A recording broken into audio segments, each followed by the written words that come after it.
Hello, welcome back. Today, two-tone Popovic Surf Candy, the old school fly, one of my favorites.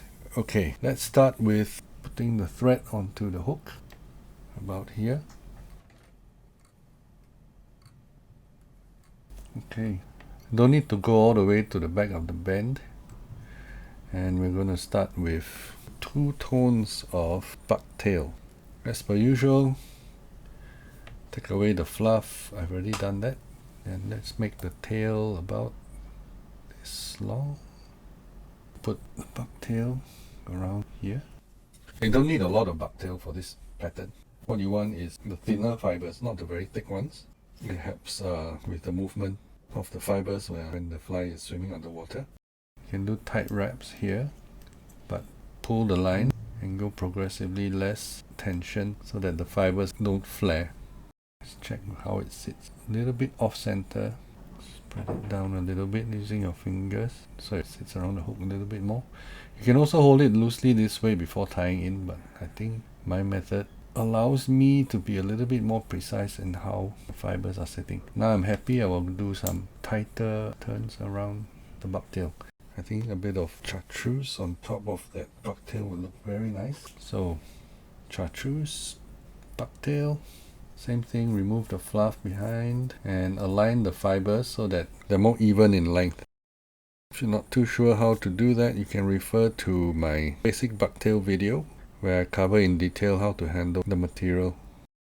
Okay, on top, so a little bit tight and then go less tight if you want to sit more parallel in relation to the hook shank. Check both sides whether the color is properly seated. It seems to have rotated. Let's rotate it back. Use your thumb, pressing the chartreuse fibers back to the top. Okay, happy with that. This kind of flare is okay, but if you want to make it flare a little bit less, just capture it with some loose wraps. Okay, next add a bit of crystal flash. You capture it like that. You can put it on top or below. Well, I think let's put it below today. Is you wrap backwards, and that should be more than enough to support them. I like to cut in steps like this so that they have different lengths. Take a bobbin and spread them evenly on either side of the hook shank, making sure to get the colors even on both sides. Okay, hold it back and capture them in the position that you're holding them. See that now they sit more or less parallel. Okay, super glue time.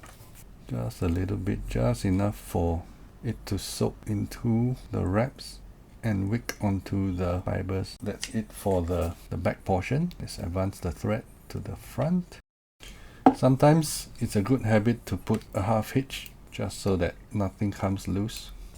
Mylar tubing. You can buy this at most fly shops. After you tie in here, some people like to have this flaring around. If that's the case, you can leave a little bit more length. For me, I don't want that much. So about here is fine for me. So let's cut it here. Next, we hold gently and pull out the stuffing that's inside. But don't throw this away. You can still use this for many things. So this is what you do. I'm going to move the thread backwards to give me more space. Come in with the mylar, hold, and make sure it's symmetrical. So what do I mean symmetrical? You don't capture too much of one side in relation to the other, because later we're going to fold this backwards. Bit of super glue. This is redundant because we are going to UV resin all over the surface of the tubing later, but call me paranoid because I target the peacock bass. They always tear up my flies. Maybe 2 fish later, 3 fish later, the flies are almost unusable. Alright, this is lead wire. You can buy lead wire from your fly fishing supplier, or for me I use a roll of solder I put on a bobbin. So capture this, go back to where the bucktail is and then come back. Moderate tension because you are now going to adjust how straight it sits on top of the hook shank. The straighter the better. Okay, when we're done, we're going to wrap this around the hook. This is an additional step. Normally a Popovic Surf Candy doesn't have lead wrapping around the body, but in this case we're doing BFS and it's not easy to cast such a lightweight, so that's the reason for adding lead wire to the body to make the casting a bit easier. Okay, Don't have to be very neat, but your lead has to come back to the end of where your mylar starts. Now you can just cut it off. If you want to avoid using your scissors and risk dulling your scissors, hold this and turn until it breaks, like that. Okay. Because we wrapped it not that tight, you can now go back, look at the profile and kind of still shape it into a neat replica, if you will, of a fish's body. Okay. See this bump here? Pliers. I say it doesn't need to look very neat because we're going to cover all of this with the mylar. Okay, I think pretty happy now. Next thing, glow in the dark tape. I got this from Army equipment supplier. It's supposed to glow more than 10 hours. So I'm going to measure here, put my thumb there, make sure it's the right length. Then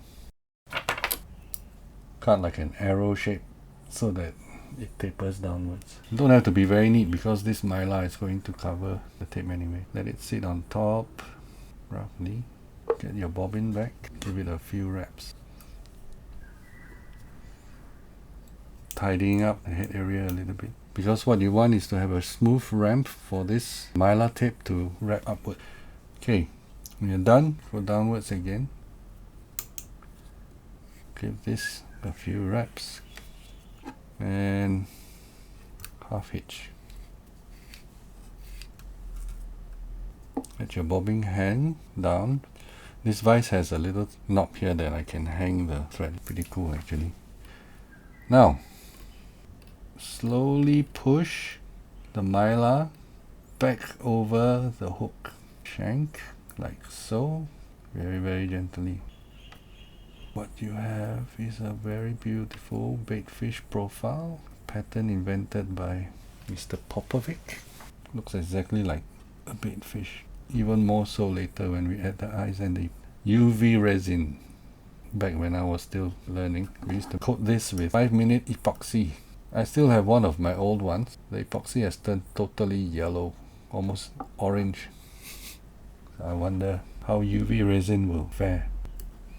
Okay, you can almost fish it, but we need to put some ice and a coat of UV resin. Let's do some red ice just for fun. I really should get a pair of tweezers. I always forget to buy that.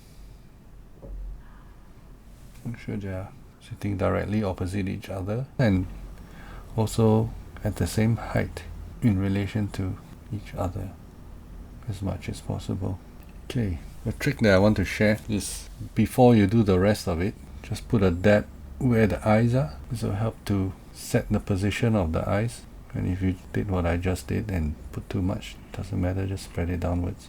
This will help to prevent the eyes from moving too much later on.